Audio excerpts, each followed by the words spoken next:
venu pour ça. T'es venu pour quoi, alors? Pour toi.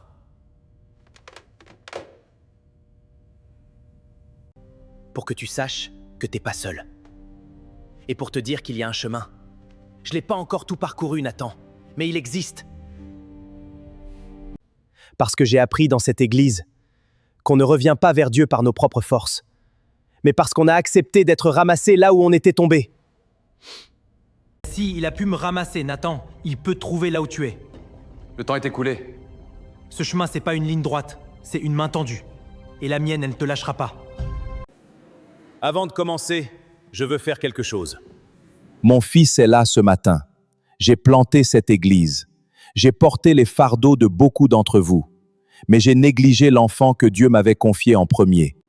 Elias, devant Dieu et devant cette assemblée, je te demande pardon.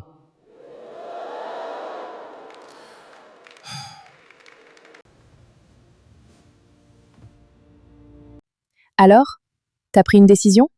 J'ai dit oui pour le ministère jeunesse, mais je veux pas faire semblant d'être arrivé. Je veux accompagner des gens là où je suis, en chemin.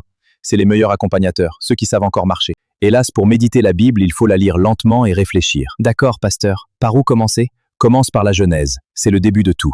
Je vais le faire. Très bien. Prends ton temps. Papa, et si je ne comprends rien en lisant? Le Saint-Esprit s'en chargera pour t'expliquer. Et si je ne comprends toujours pas? Je suis là. C'est aussi mon rôle. Écoute, mon fils, l'instruction de ton père, et ne rejette pas l'enseignement de ta mère. Je n'arrive pas à y croire, j'ai tellement négligé leurs paroles. À présent, je vais profiter de chaque parole qui sortira de leur bouche. Je vais les écouter et aussi t'écouter, Seigneur Jésus-Christ. Aide-moi à t'obéir et à marcher selon tes instructions dans ta volonté parfaite. Alors c'est ainsi que Nathan s'est converti et a commencé à enseigner la parole aux jeunes de son âge dans le comité de jeunes. Je vous parle de mes expériences vécues. Ne prenez pas le même chemin que moi.